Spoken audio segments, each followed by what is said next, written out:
Dan juga terima kasih buat Bapak dan Ibu Gembala Saudara yang telah mempercayakan pelayanan ini kepada saya untuk melayani saudara dengan firman Tuhan. Mari kita langsung membuka Alkitab kita dalam Injil Markus pasal yang ke-11 ayat yang ke-20 sampai ayat yang ke-26. Ada sebuah kisah dalam bagian daripada perjalanan Yesus bersama dengan murid-murid, dan dalam kisah ini ada beberapa hal yang Tuhan mau supaya kita miliki dan ajarkan, dan salah satunya kita akan melihat tentang iman yang memindahkan gunung. Saudara, kita akan melihat tentang iman yang memindahkan gunung, bagaimana kita dapat memiliki iman, dan iman itu bekerja dalam hidup kita, dan iman itu memindahkan gunung. Saudara, kita nyanyikan pujian tadi, tidak ada yang mustahil bagi orang yang percaya, tidak ada yang mustahil bagi Allah, dan tidak ada yang mustahil bagi orang yang percaya.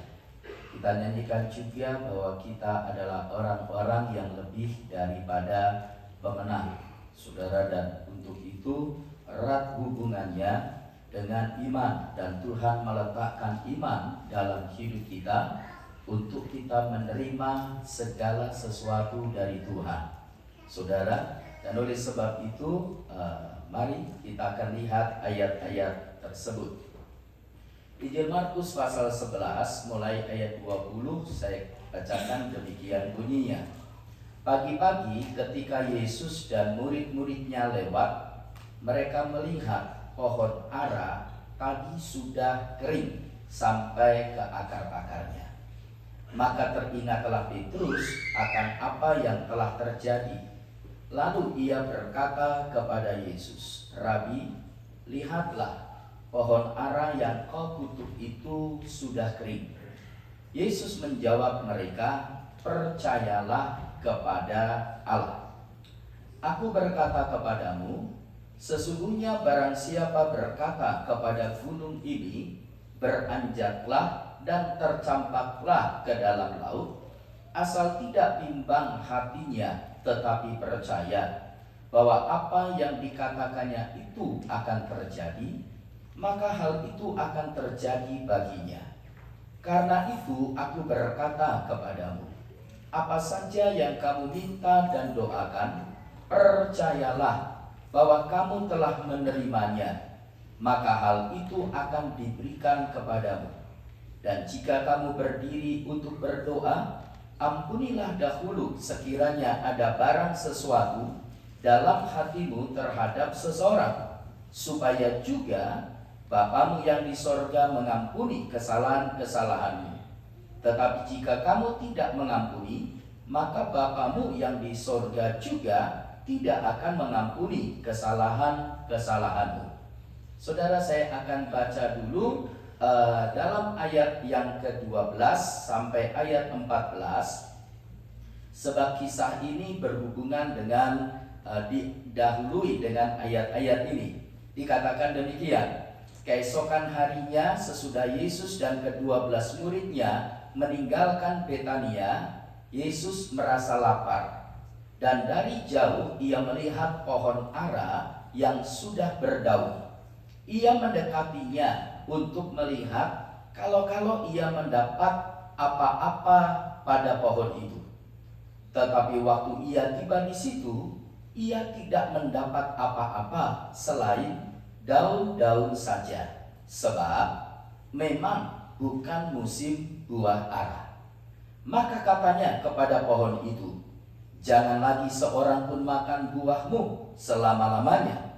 Dan murid-muridnya pun mendengarnya.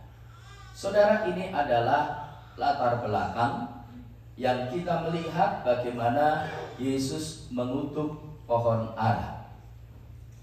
Jadi kita menemukan dalam bagian ini bagaimana ayat yang ke 12 dikatakan di sana Yesus merasa lapar. Dia menjelma menjadi manusia. Dia sama seperti saudara dan saya. Ada waktunya haus, ada waktunya lapar dan perlu makan. Saudara perlu minum. Jadi saudara, kita ingat ketika Yesus juga minta air kepada perempuan di Samaria, saudara, dan seterusnya. Karena lapar, karena haus, maka Yesus perlu makan, Yesus perlu minum, sama seperti saudara dan saya. Dan pada saat itu dikatakan dari jauh dia melihat pohon ara yang sudah berdaun. Ia mendekatinya untuk melihat kalau ia mendapat apa-apa pada pohon itu. Tetapi waktu ia tiba di situ, ia tidak mendapat apa-apa selain daun-daun saja, sebab memang bukan musim buah ara. Jadi dari jauh Yesus melihat ada pohon ara, daunnya penuh, saudara, dan dia dekati pohon itu untuk mendapatkan sesuatu, untuk mendapatkan buah ara. Tetapi dia tidak dapatkan apa-apa, saudara, sebab dikatakan di situ memang bukan musim buah ara. Maka katanya kepada pohon itu, jangan lagi seorang pun makan buahmu selama-lamanya. Murid-muridnya pun mendengarnya. Saudara, kemudian kita lihat ayat 20 tadi. Pagi-pagi ketika Yesus dan murid-muridnya lewat, mereka melihat pohon ara tadi sudah kering sampai ke akar-akarnya. Jadi saudara, satu hari setelah Yesus mengutuk pohon ara, maka kemudian hari berikutnya, maka pohon ara itu kering sampai ke akar-akarnya. Nah, saudara, dalam bagian ini ada banyak hal yang Tuhan ajarkan kepada murid-muridnya. Saudara, yang pertama tentunya kalau kita melihat dalam ayat yang ke-12 sampai ayat yang ke-14, Tuhan mau kita mengeluarkan buah. Amin. Tuhan mau kita berbuah bagi Tuhan, saudara. Dan berhubungan dengan buah, tentu ada banyak hal yang diajarkan dalam Alkitab untuk kita berbuah. Berbuah, buah pertobatan, buah Roh Kudus, buah pekerjaan yang baik, buah kepada pengudusan, kemudian buah memenangkan jiwa, saudara. Dan itu buah-buah yang Tuhan mau supaya kita keluarkan dalam hidup kita sebagai orang percaya. Dan kita lihat di sini bagaimana Yesus melihat pohon itu penuh dengan daun-daun, saudara. Dan tentunya kalau pohon itu rimbun, pohon itu penuh dengan daun, saudara, maka nampaknya bagus, nampaknya indah. Tetapi ketika Tuhan cari buah, dia tidak mendapati buah di situ. Memang disebutkan di sini sebab memang bukan musim buah ara.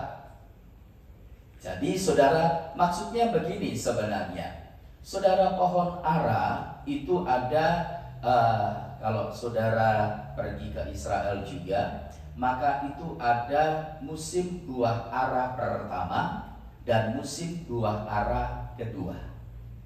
Jadi pada saat daun-daunnya penuh, saudara, itu biasanya pada umumnya kalau pohon ara itu berbuah, maka ada beberapa buah. Saudara, sudah mengeluarkan buah sekalipun belum banyak. Kemudian setelah itu daun-daunnya mulai berkurang, daun-daunnya mulai gugur, baru kemudian musim buah ara kedua yang disebut dengan musim buah ara yang besar.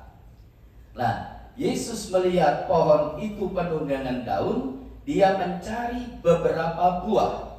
Dan ini masuk dalam musim buah ara yang pertama. Dan dia tidak mendapatinya. Jadi kalau musim buah ara pertama tidak ada buahnya, maka musim buah ara yang kedua juga tidak ada buahnya. Dan oleh sebab itu, karena pohon ini tidak mengeluarkan buah, maka Yesus kutuk pohon ini. Keesokan harinya Petrus terkejut karena dia melihat pohon ara ini sudah kering sampai ke akar-akarnya. Dan menjawab keheranan, keterkejutan daripada Petrus, saudara, maka kemudian kita perhatikan, maka teringatlah Petrus, ayat 21, akan apa yang telah terjadi. Lalu ia berkata kepada Yesus, Rabi, lihatlah, pohon ara yang kau kutuk itu sudah kering. Jadi saudara, guru, lihatlah, pohon ara yang kemarin kamu kutuk itu sudah kering sampai ke akar-akarnya. Ya, hal itu membuat Petrus menjadi heran. Hal itu membuat Petrus menjadi terkejut. Menjawab keterkejutan, keheranan daripada Petrus, kemudian Yesus mengajarkan kepada murid-murid, saudara, dengan berkata, Yesus menjawab mereka, percayalah kepada Allah. Percayalah kepada Allah. Saudara, tetaplah percaya, teruslah percaya kepada Allah. Dan kemudian dilanjutkan, aku berkata kepadamu, sesungguhnya barang siapa berkata kepada gunung ini, beranjaklah dan tercampaklah ke dalam laut, asal tidak bimbang hatinya, tetapi percaya bahwa apa yang dikatakannya itu akan terjadi, maka hal itu akan terjadi baginya. Jadi saudara, bagaimana Yesus kemudian mengajarkan tentang luar biasanya iman itu. Kalau seorang percaya kepada Tuhan, percaya kepada Allah dengan segenap hati, maka itu akan mengerjakan perkara-perkara yang supra alami, perkara-perkara yang besar. Saudara, ini yang Tuhan ajarkan dengan berkata, barang siapa berkata kepada gunung ini. Sekalipun hal ini lebih berbicara kepada perkara rohani, saudara, yang kita akan lihat pada pagi hari ini, tetapi kita melihat bagi Allah tidak ada perkara yang mustahil, jasmani atau rohani, kalau itu kehendak Tuhan. Ya, sampai pindahkan gunung pun secara lahiriah, kalau itu kehendak Tuhan jadi. Sebab kita dapat lihat dalam firman Tuhan, saudara, laut Kolsom dibelah oleh Tuhan. Amin, amin. Ya, sungai Yordan dibelah, saudara, oleh Elia dan oleh Elisa. Dan ini sesuatu yang tidak mungkin, sesuatu yang mustahil secara lahiriah, tapi Allah pernah buat, Allah pernah lakukan, untuk menunjukkan bahwa Dia adalah Allah yang maha kuasa. Angin ribut, gelombang, Yesus katakan diam, teduhlah. Seketika itu juga diam, teduh. Jadi Tuhan berkuasa atas alam. Yosua berdoa supaya matahari berhenti, dan matahari serta bulan berhenti.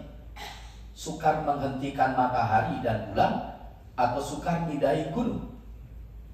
Saudara, kalau ini berbicara secara lahiriah, sebab kita melihat bagi Allah tidak ada yang mustahil, sebab Dia Allah yang maha kuasa, pencipta langit dan bumi. Dan di sini Yesus berbicara tentang iman yang memindahkan gunung. Saudara, sekali lagi, kalau itu kehendak Tuhan.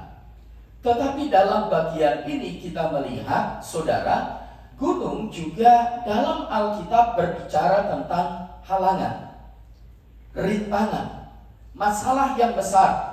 Saudara, saya ingin kita membaca dulu dalam kitab Sakaria pasal yang keempat. Sakaria pasal 4 ayat yang ke-7, ayat yang ke-6 itu saudara ayat yang sangat terkenal. Saya baca dari ayat 6 sampai ayat 7, sebab nanti akan saya kutip kembali. Maka berbicaralah ia, katanya, inilah firman Tuhan kepada Zerubabel, bunyinya, bukan dengan keperkasaan dan bukan dengan kekuatan, melainkan dengan Rohku, firman Tuhan semesta alam. Siapakah engkau, gunung yang besar?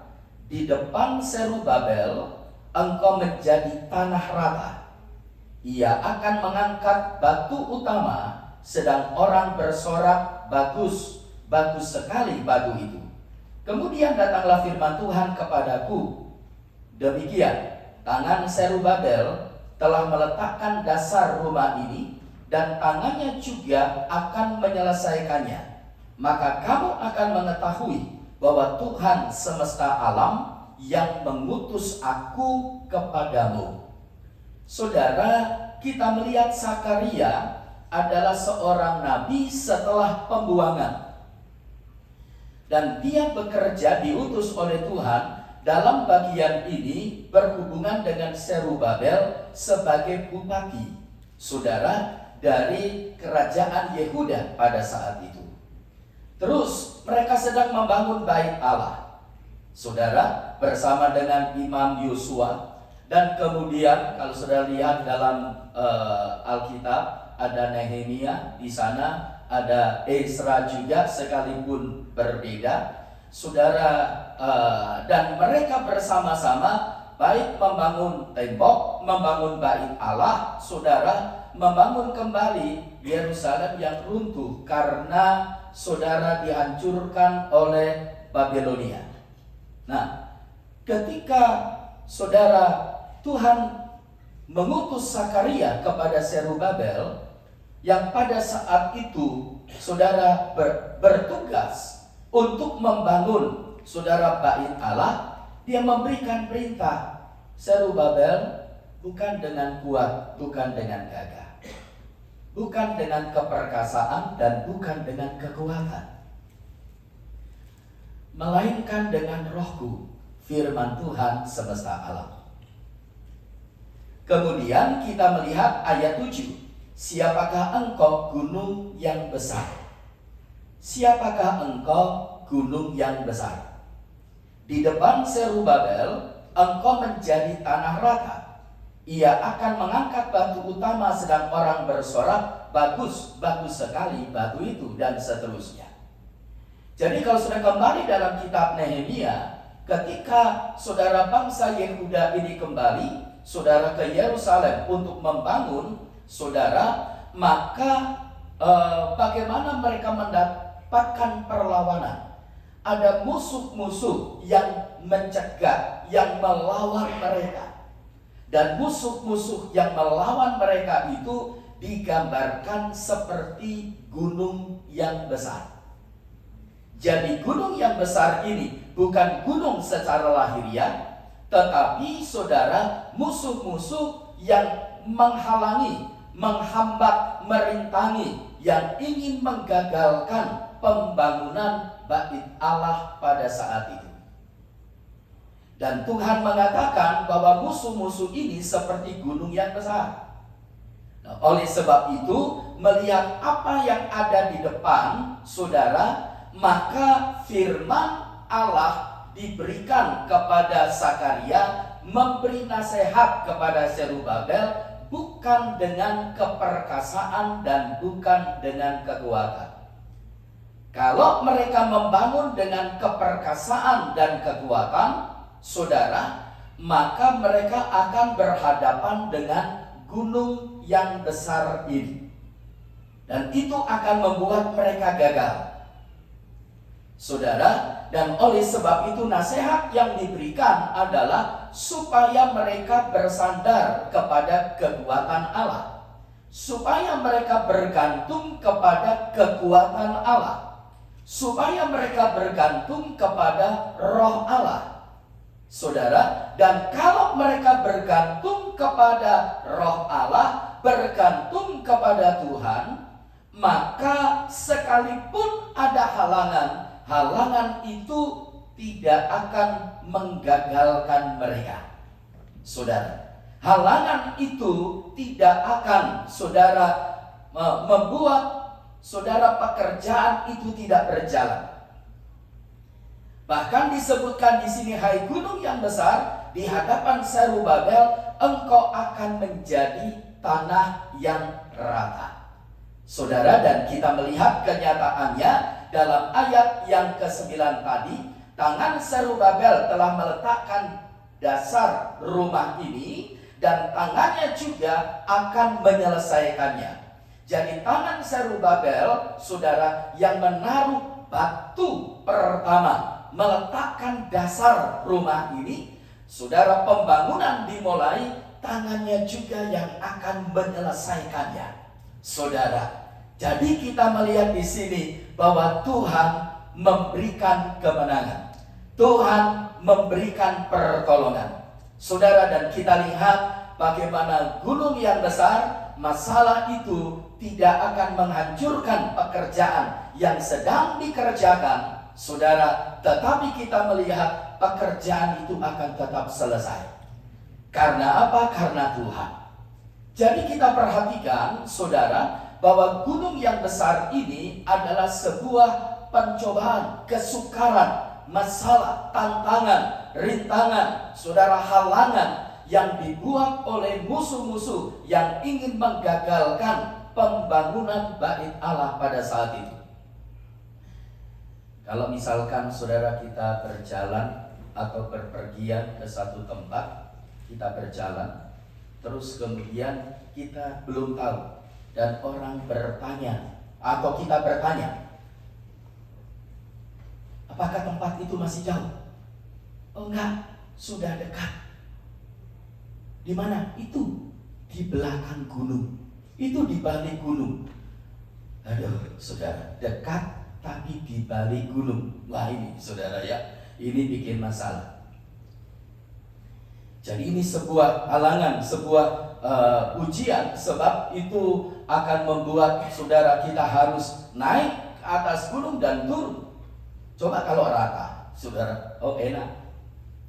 Jadi kita lihat di sini bagaimana Alkitab berbicara tentang gunung sebagai sebuah kiasan, halangan, rintangan. Ada percobaan, ada kesulitan, ada kesukaran, saudara, ada masalah yang dihadapi oleh umat Tuhan, saudara, oleh orang percaya, dia dapat seperti gunung, saudara. Dan seringkali kita menjadi khawatir, kita menjadi cemas, kita menjadi takut saat kita berhadapan dengan masalah yang besar ini.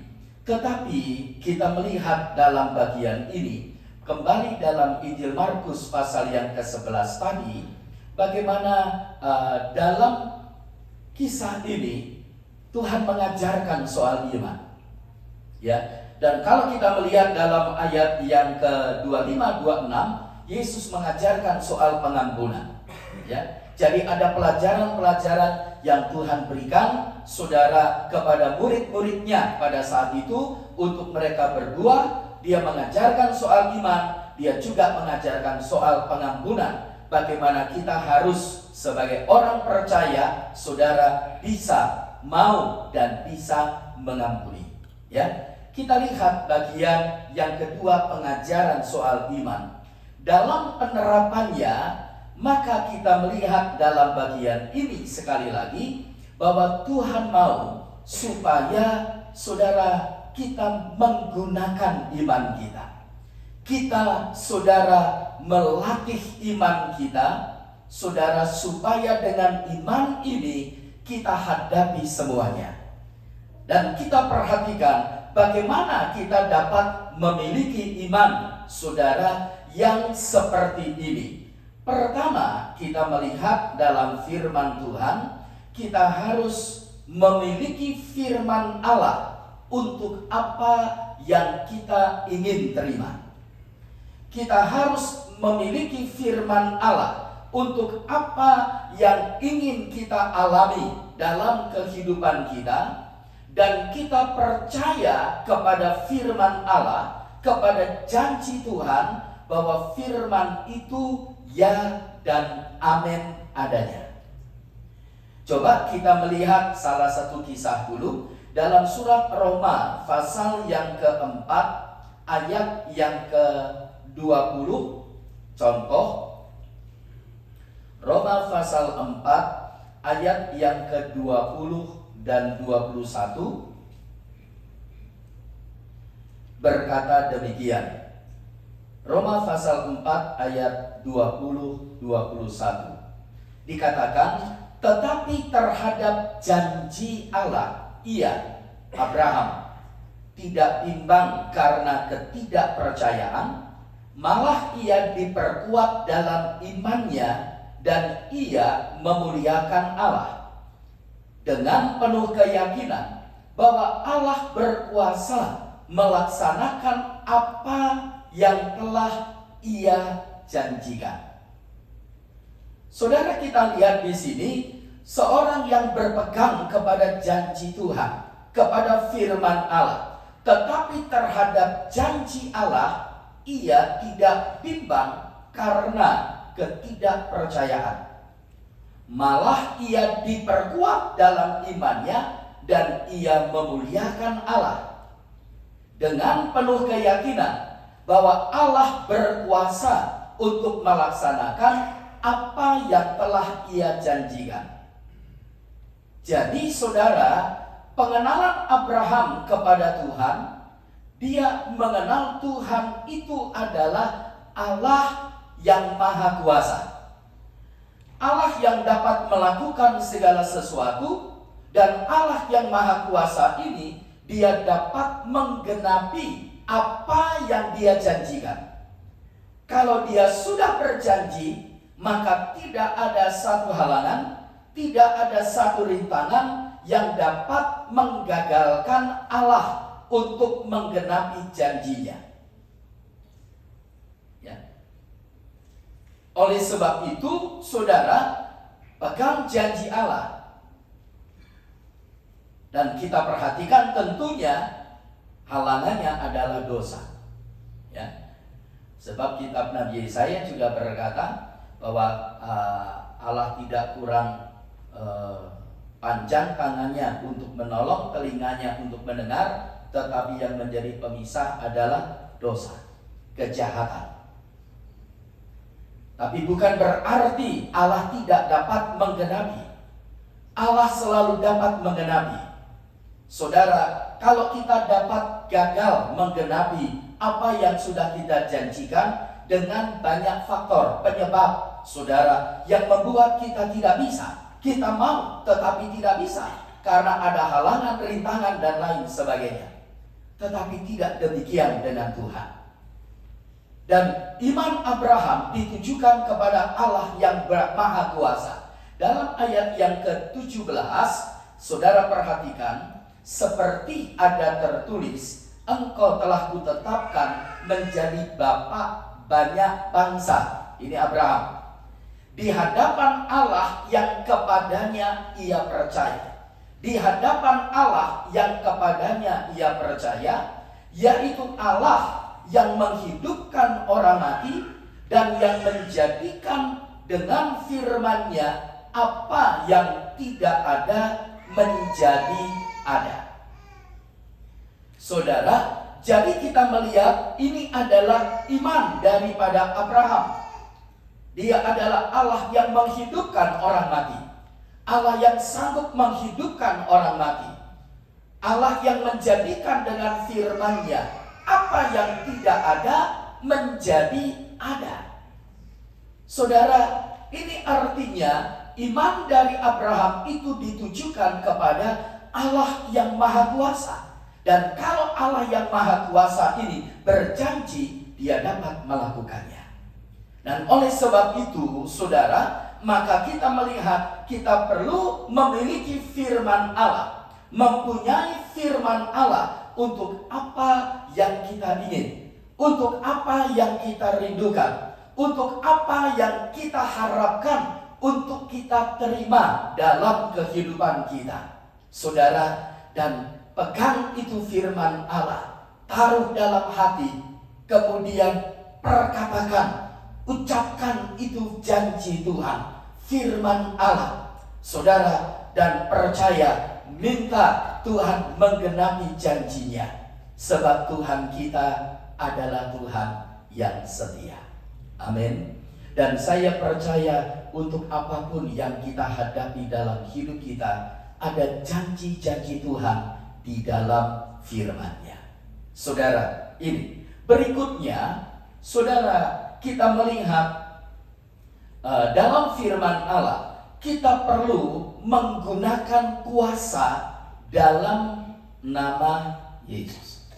Sebab ini yang diajarkan oleh Tuhan. Kita tadi juga menyanyikan hal ini. Saya kembali dulu, Yohanes pasal 14.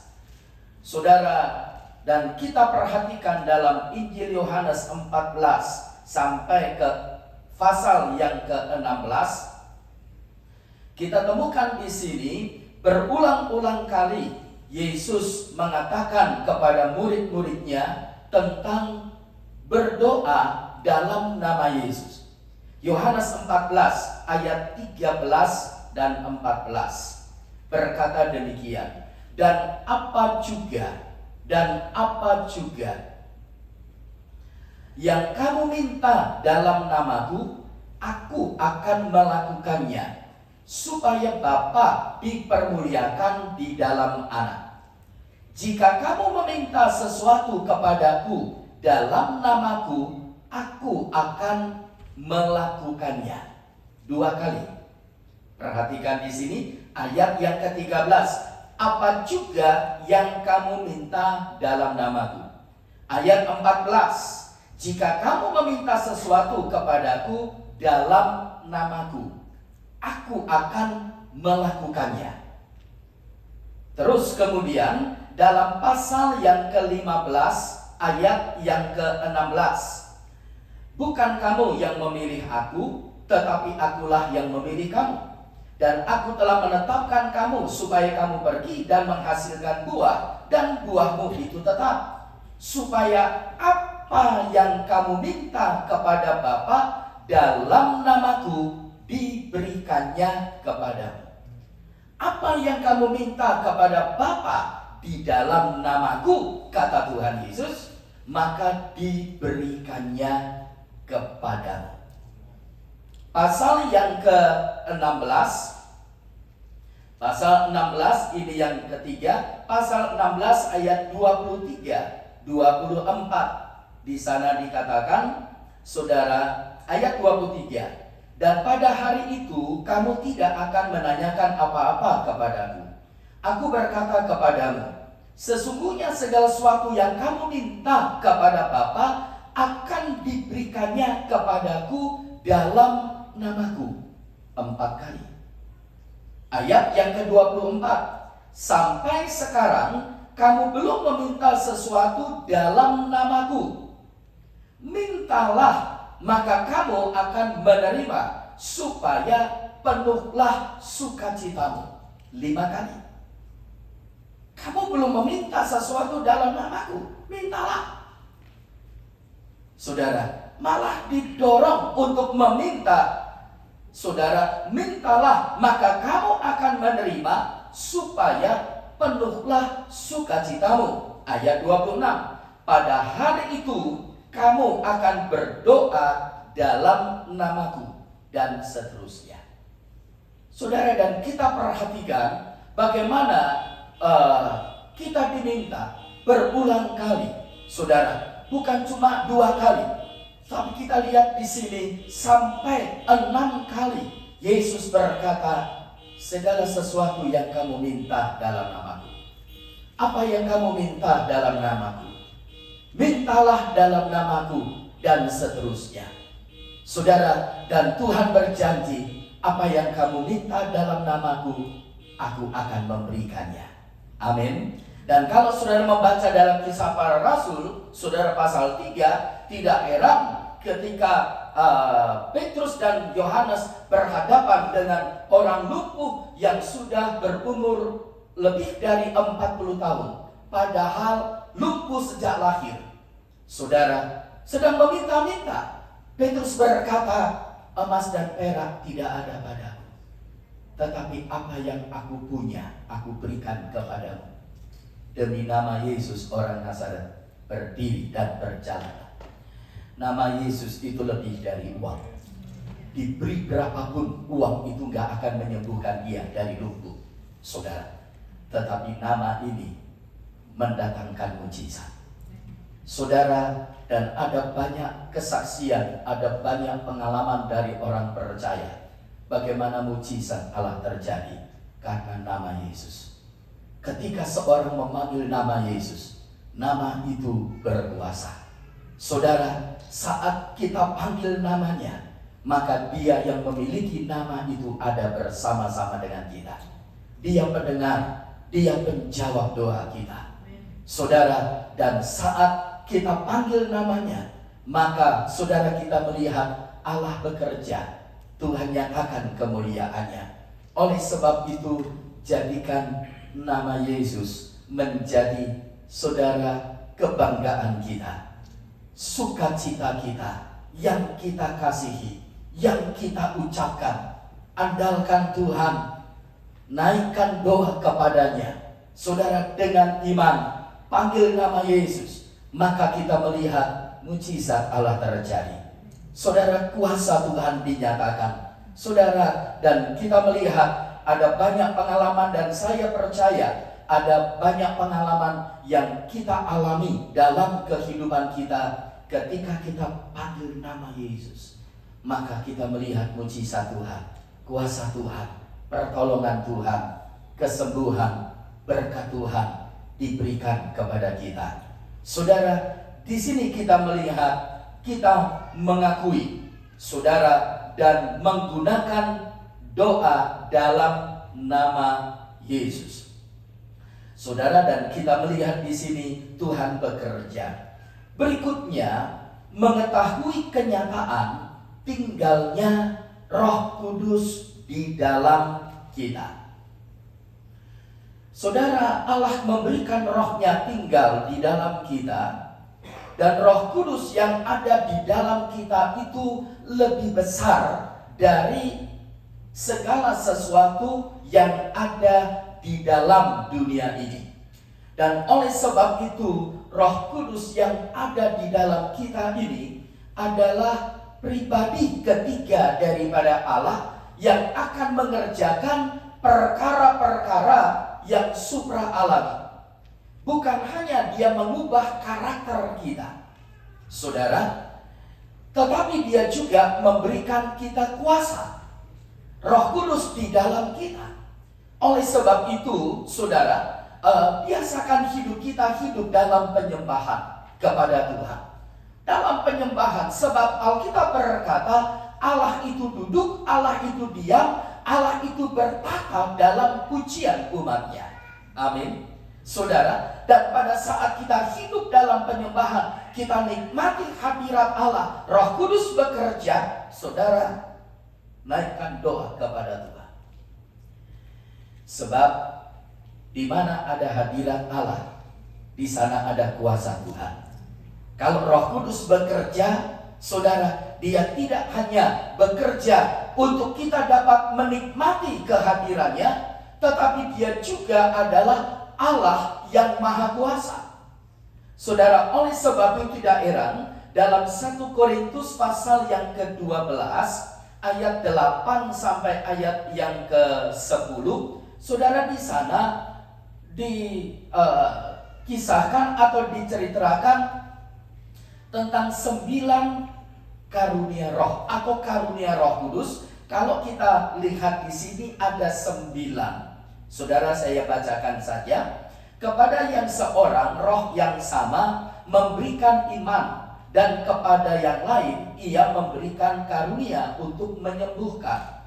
kepada yang seorang roh memberikan kuasa untuk mengadakan mujizat, dan kepada yang lain ia memberikan karunia untuk bernubuat, dan kepada yang lain lagi ia memberikan karunia untuk membedakan bermacam-macam roh. Kepada yang seorang ia memberikan karunia untuk berkata-kata dengan bahasa roh, dan kepada yang lain ia memberikan karunia untuk menafsirkan bahasa roh itu. Tetapi semuanya ini dikerjakan oleh Roh yang satu dan yang sama, yang memberikan karunia kepada tiap-tiap orang secara khusus seperti yang dikehendakinya. Karunia karena Roh Kudus ini menunjukkan bahwa Dia adalah Allah yang Maha Kuasa. Roh Kudus itu Allah yang Maha Kuasa. Dari 9 karunia Roh ini sebenarnya dibagi dalam 3 kelompok. Saudara, karunia berhubungan dengan pengetahuan, karunia berhubungan dengan berkata-kata atau berbicara, dan kuasa.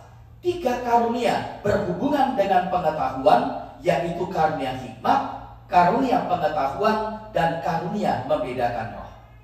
3 karunia berhubungan dengan berbicara atau berkata-kata, yaitu karunia nubuat, karunia berkata-kata dengan bahasa roh, dan karunia menafsirkan.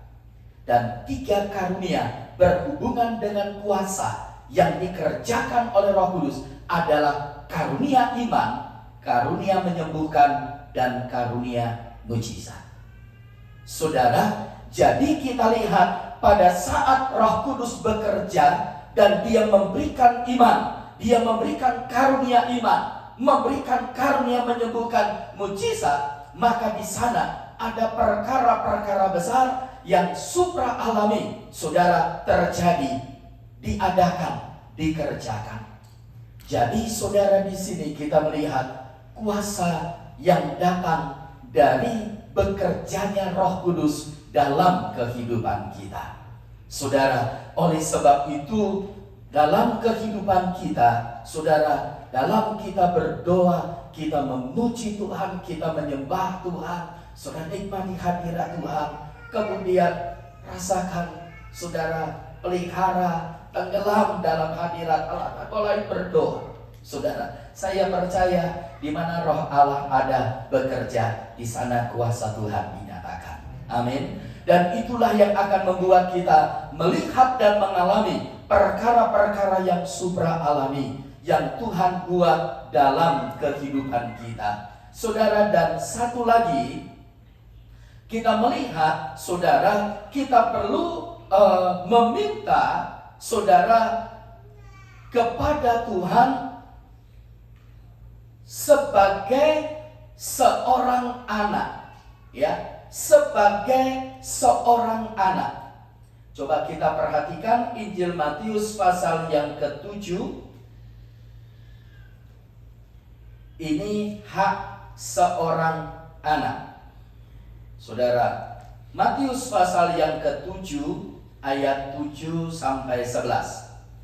Mintalah, maka akan diberikan kepadamu. Carilah, maka kamu akan mendapat. Ketoklah, maka pintu akan dibukakan bagimu. Karena setiap orang yang meminta menerima, dan setiap orang yang mencari mendapat, dan setiap orang yang mengetuk, baginya pintu dibukakan. Adakah seorang daripadamu yang memberi batu kepada anaknya jika ia minta roti, atau memberi ular jika ia meminta ikan? Jadi, jika kamu yang jahat tahu memberi pemberian yang baik kepada anak-anakmu, apalagi Bapamu yang di surga, Ia akan memberikan yang baik kepada mereka yang meminta kepadanya. Saudara, dalam bagian ini, bagaimana kita sebagai anak-anak Tuhan, saudara, kiranya sebutan ini tidak hanya, saudara, sekedar sebutan kita anak, tetapi benar-benar kita menggunakan hak sebagai seorang anak. Kita bertindak, kita berlaku sebagai seorang anak. Ya. Kita semua pernah jadi seorang anak. Dan juga saudara juga adalah seorang anak sekarang ini. Dan salah satu saudara hak dari seorang anak, saudara, dan juga keyakinan seorang anak, kalau dia datang kepada orang tua, kalau dia datang kepada papa, mama, dia datang gak bimbang, saudara. Dia butuh sesuatu, dia minta, Pak, aku perlu ini. Saudara, dan orang tua tahu dia butuh itu, dia berikan. Jadi ketika seorang anak, saudara, dia datang kepada orang tuanya dan dia minta sesuatu kepada orang tuanya, saudara, dia datang dengan penuh kepastian. Dia datang dengan penuh keyakinan. Dia tidak bimbang, dia tidak ragu. Saudara, dan Tuhan Yesus katakan bahwa Bapa kita di surga lebih baik dari semua orang tua di dunia yang terbaik. Amin. Kalau kita punya orang tua yang baik, saudara, dia perhatikan kehidupan kita. Kalau kita minta sesuatu, saudara, kalaupun dia belum punya, dia usahakan itu. Anakku minta ini, aku belum ada. Dia kasih janji. Janji ya, jangan sekarang, papa mama belum ada, nanti ya. Sudah. Dan tiba waktunya dia beri. Tapi Allah tidak pernah gak punya. Allah tidak pernah kekurangan sesuatu untuk semua anak-anaknya. Dia punya segala sesuatu. Dan bagian kita minta dengan iman, minta dengan percaya. Percaya seperti seorang anak kepada orang tua. Saudara, dan kalau iman ini kita latih dalam hidup kita, saudara, maka kita akan melihat tidak ada kesukaran yang tidak akan terselesaikan. Tidak ada angin ribut yang tidak berhenti. Tidak ada tembok yang tidak akan roboh. Saudara, tidak ada halangan yang tidak dapat kita lewati dalam hidup kita. Saudara, jika kamu berkata kepada gunung ini dengan iman, asal kamu tidak bimbang, saudara, tercampaklah ke dalam laut, maka itu akan terjadi. Tuhan berikan kemenangan, Tuhan berikan pertolongan. Saudara, asal kita jaga, kita pelihara iman kita kepada Tuhan. Dan sekali lagi, saudara, bagaimana kita melatih iman kita, kita menggunakan, kita mempraktekkan iman itu dalam kehidupan praktis kita setiap hari, dalam kehidupan kita. Kalau kita menghadapi kesukaran, pertama, saudara, punya firman Allah, miliki janji Tuhan. Saudara, baca Alkitab, cari dalam firman Tuhan janji-janji yang Tuhan janjikan sesuai dengan apa yang kita perlukan. Kemudian saudara, ucapkan janji-janji itu. Tuhan, Engkau telah berjanji. Tuhan, Engkau sudah berjanji dalam firman-Mu bahwa Engkau lakukan ini, Engkau lakukan itu sesuai dengan apa yang kita perlukan. Kita minta kepada Tuhan dan percaya Allah itu setia. Dia pegang janjinya melebihi segala sesuatu.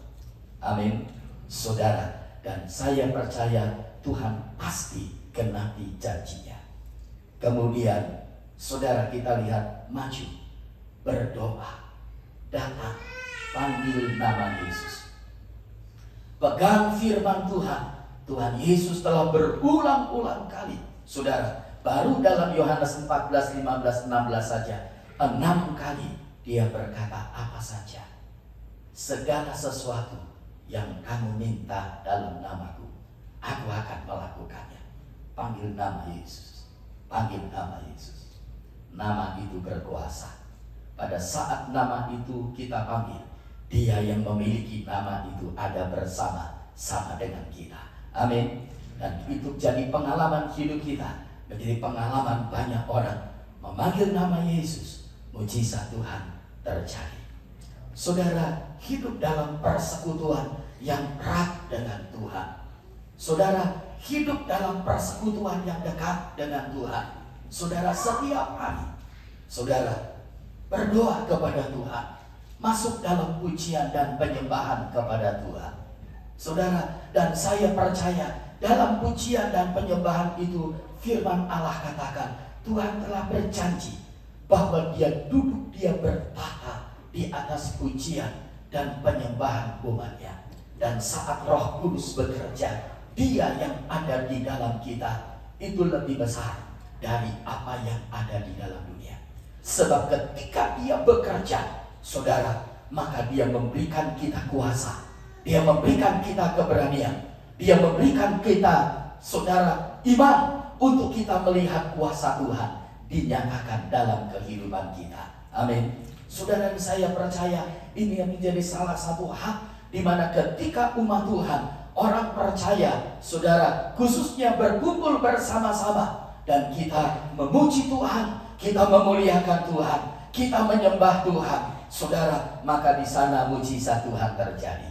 Saudara, banyak kuasa, banyak pengalaman dari umat Tuhan dialami, bukan hanya saudara ketika dia dengar atau setelah dengarkan firman Allah berdoa, tetapi ketika mereka memuji Tuhan, mereka menyembah Tuhan, mereka ada dalam hadirat Allah, Roh Kudus bekerja dan mereka berdoa, mujizat Allah terjadi.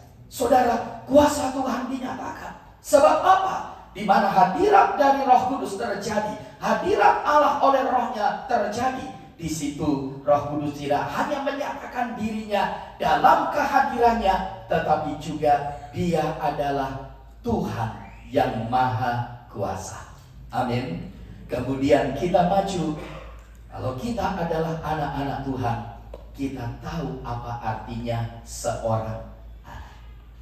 Gunakan hak kita, gunakan sikap kita sebagai seorang anak kepada Bapa kita yang ada di surga.